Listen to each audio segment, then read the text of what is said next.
Afterwards, Jesus appeared again to his disciples by the Sea of Galilee. It happened this way. Simon Peter, Thomas, Nathanael from Cana in Galilee, the sons of Zebedee, and 2 other disciples were together. "I'm going out to fish," Simon Peter told them, and they said, "We'll go with you." So they went out and got into the boat, but that night they caught nothing. Early in the morning, Jesus stood on the shore, but the disciples did not realize that it was Jesus. He called out to them, "Friends, haven't you any fish?" "No," they answered. He said, "Throw your net on the right side of the boat, and you will find some." When they did, they were unable to haul the net in because of the large number of fish. Then the disciple whom Jesus loved said to Peter, "It is the Lord." As soon as Simon Peter heard him say it is the Lord, he wrapped his outer garment around him, for he had taken it off, and jumped into the water. The other disciples followed in the boat, towing the net full of fish, for they were not far from the shore, about 100 yards. When they landed, they saw a fire of burning coals there with fish on it, and some bread. Jesus said to them, "Bring some of the fish you have just caught." So Simon Peter climbed back into the boat and dragged the net ashore. It was full of fish, 153, but even with so many, the net was not torn. Jesus said to them, "Come and have breakfast." None of the disciples dared ask him, "Who are you?" They knew it was the Lord. Jesus came, took the bread, and gave it to them, and did the same with the fish. This was now the 3rd time Jesus appeared to his disciples after he was raised from the dead. Back in the early 70s, my wife and I lived in what was then called Bombay, now called Mumbai. And we lived together there with several other people and many of our Indian colleagues. And our task was, we'd been invited by the Methodist and the Church of North India churches to work with churches to enable particularly Protestant churches to not confine themselves to their Christian compounds, but to relate to the many people who had come into Bombay and were living on the streets. To develop what we would call a community development model of mission. And we would go around to the neighbouring towns and cities, and one place that we often went to was a town or city now called Pune. On this particular weekend, I'd been sent to Pune. I was on my own and meant to pick up there one of the other people who'd been trained in the teaching program we were particularly using at the time, and it was a disaster. Our local colleagues had promised that there would be at least 40 people who would gather for the weekend and take part in the program. They hadn't done their work. Nobody turned up. The course failed. They and other colleagues seemed to be overwhelmed by what to me appeared to be trivial matters in their own churches and things. And I thought, it's just not working. And on the train back to Bombay that night, I really thought, I just don't think it's all working out. This idea that somehow churches would grasp hold of a way of relating to the human cry and suffering around them just didn't seem to be working. And what's more, some of the people in our group weren't pulling their weight. It's time to go back. And then about 1 o'clock in the morning, because it was an overnight train, some passengers got onto the train, and I was shocked. They were people all from the same village. They were ill-clad, they were emaciated, they brought with them their pots and pans and their few belongings. There seemed to be more children than adults. A whole village had got on the train. The drought was so severe they couldn't live any longer their village life. They were going to Bombay. They were going to Bombay hoping that they would find a new life there. Did they know what they were likely to find when they got there? They would have to live on some back street and be reduced to begging. And I felt ashamed. In that moment, I redecided to stay. And eventually, we got the nod from Mrs. Gandhi herself. And the Maharashtra Human Development Program got the green light. And the many people we'd worked with, mainly young people, came in and took part in the development programs working alongside poor communities in Bombay and in rural Maharashtra. I had redecided to stay there where I believe something significant would and did happen. Redeciding is something we always have to do. The last chapter of the Gospel of John is about redeciding. Now, the Gospel of John is filled with symbols. John was not so much concerned about historical accuracy, but drawing out the meaning of the Christ event in symbols and stories. For example, let's take the sea. The setting was the Sea of Tiberias. But then we think back to earlier times where the sea is mentioned. The sea is a symbol for life that can be chaotic, can be calm one moment, that's the way life is, but then tempestuous and unpredictable and dangerous at another time. Do you remember that story where Jesus invites Peter to come out and to walk on the water? And Peter does. Peter walks on the waters of life.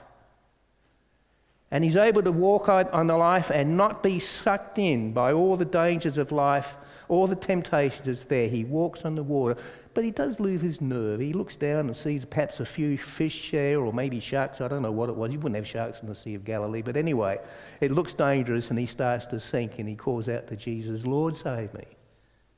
And Jesus says, and I love the J.B. Phillips translation says, where Jesus says, "You little nerve, you. You know, you little faith, you. What made you lose your nerve like that?" While he was sustained by the word of unconditional acceptance, he was able to walk through life and not be harmed. The sea is a symbol of life. And here we have another scene by the Sea of Tiberias. The story of the big catch, I think, is most apt for this Commitment Sunday. As we redecide what's important for our life as the people of God. We're always having to redecide what's important, despite doubts and cynicism and tiredness, and some people would say even age. We still have choices as to what really counts for us individually, for life in general, and certainly as the people of God. In the story of the risen Lord, the Lord had already appeared twice to the disciples, but somehow they still didn't quite get it. That life rises up after disappointment and death. The transforming and empowering reality of life rising up. That's what counts.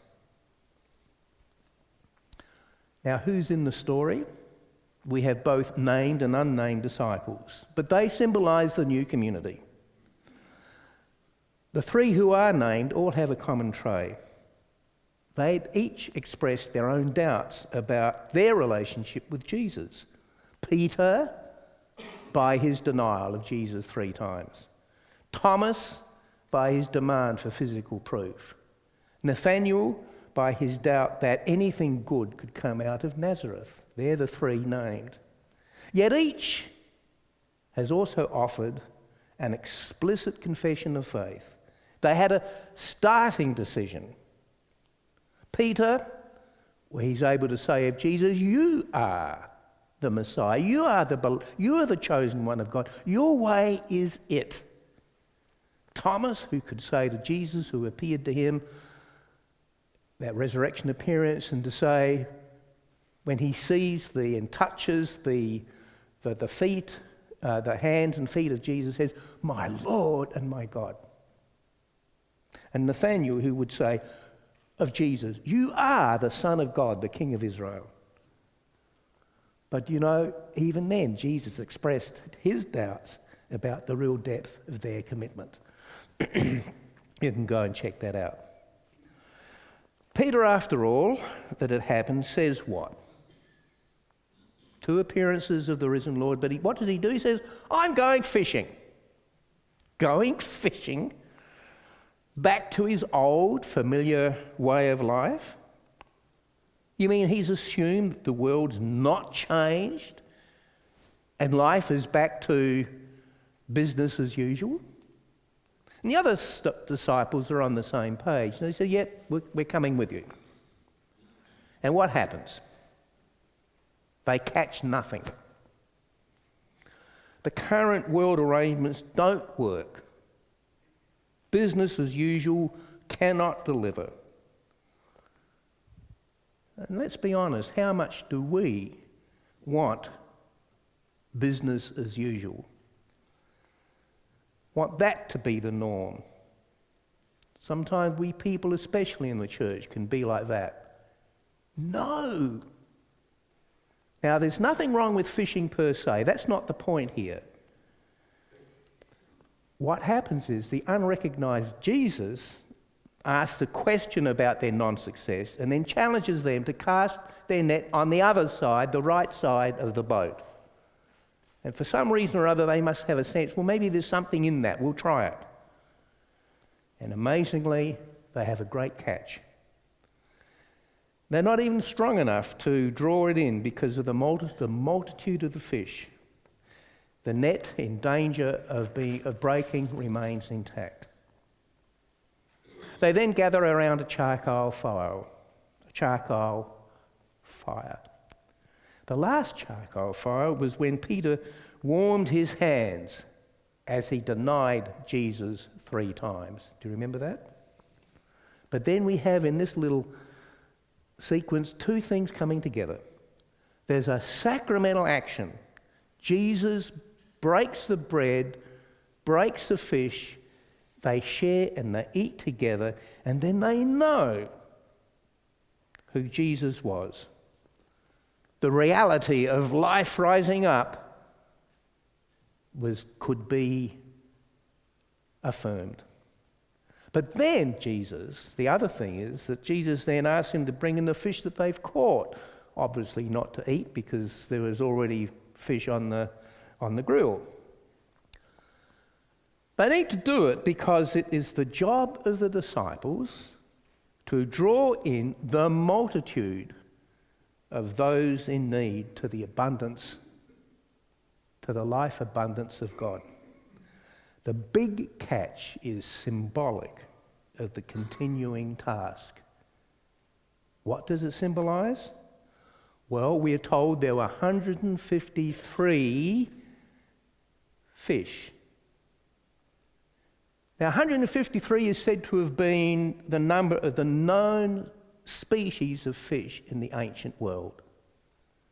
Do we get it? Symbolic of the breadth and universality of the gospel, of the significance of Jesus. The multitude of fish also recalls the multitude of the sick, the lame, the blind, the withered ones at the pool of Bethesda. They represent the hurting world, drawn into the care of the disciples by the command and power of God. That mission was being redecided here. The community, the early church community whose raison d'etre, its reason for being, was being for others, was what was being redecided. But that being for others is our reason for being too. So friends, are you ready to redecide that this mission, that this vision is worth your commitment today?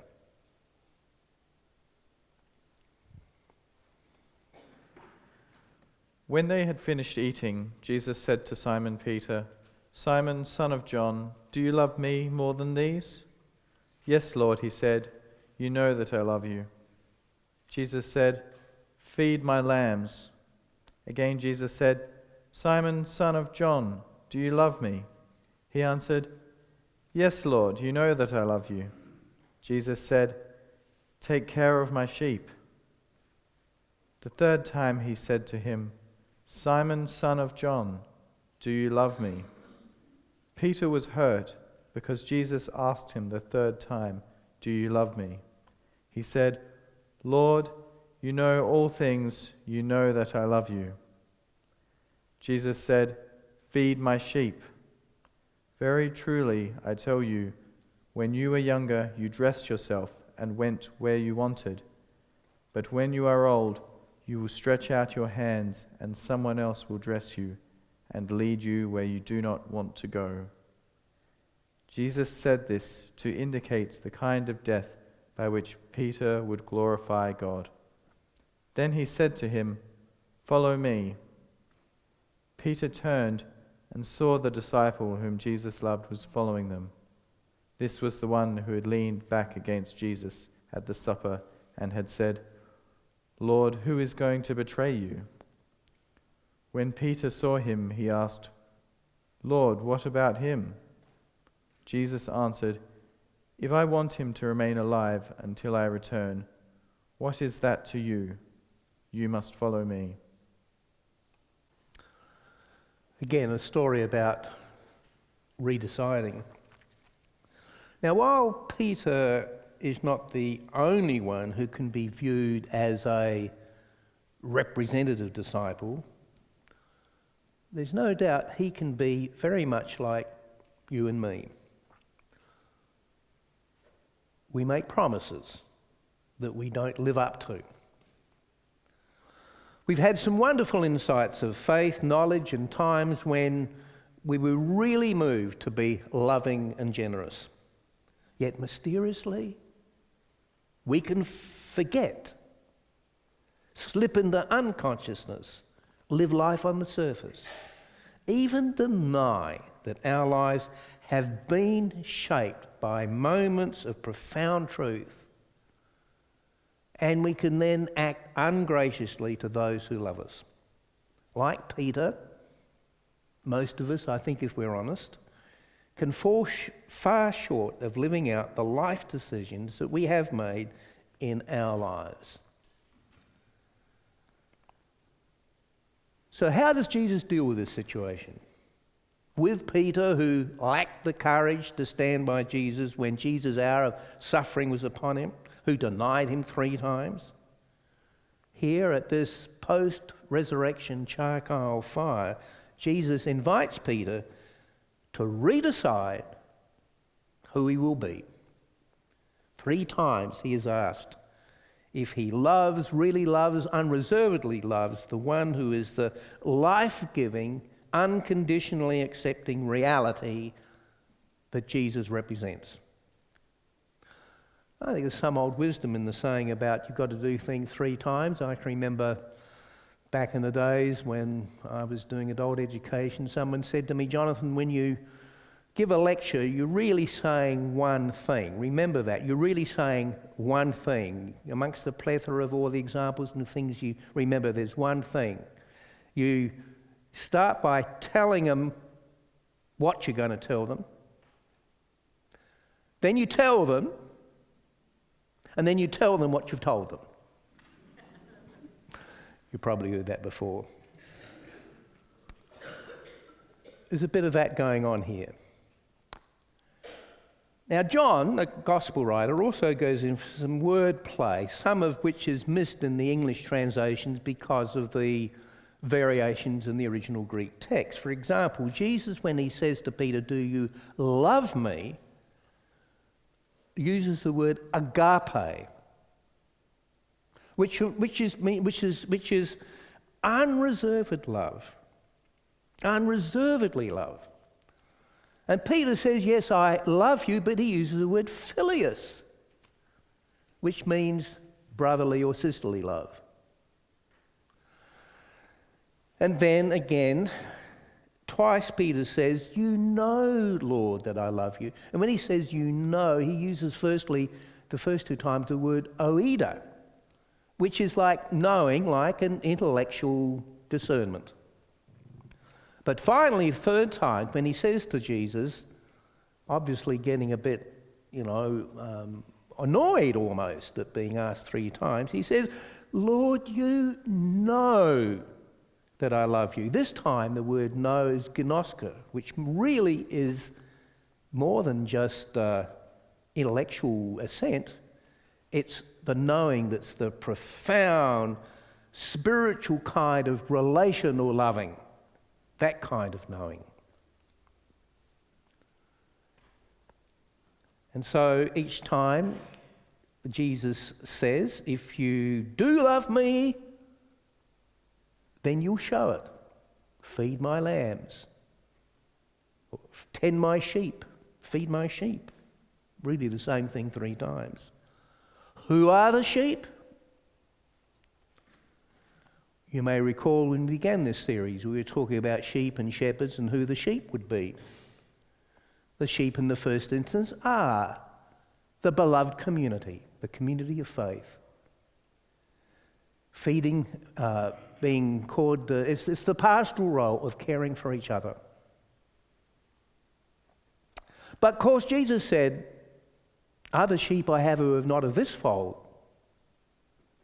not from this little backwater Jewish place in Palestine. Other sheep who are people who are those of different ethnicity, different cultures, maybe even different religion, different parts of the world. They too are the ones to be loved. Love can't be divided up between those who are just like us, near us. It's also the love that reaches out to the people of the world. Peter was having to redecide his priorities, his allegiance, his commitment to the loving way of Jesus, as well as putting into practice to love God in Christ is also to love our neighbours. It includes loving all the strange members of the church community as well as those of our neighbours who are far and near. Then to cap it off, having indicated that Peter's destiny is to be a martyr, he then echoes the original calling of Peter to follow Jesus and become fishers of people. At the end of the gospel, twice Jesus says directly to people, follow me. It all boils down to this. Follow me. It's the only time in the 4th gospel where that direct invitation to one person, to Peter, is given. Before it was a general invitation to those who were there. It was personal. And is that not the invitation to all of us today? To redecide, to follow Jesus, the way of Jesus in the world of the 21st century. On this Commitment Sunday, will you?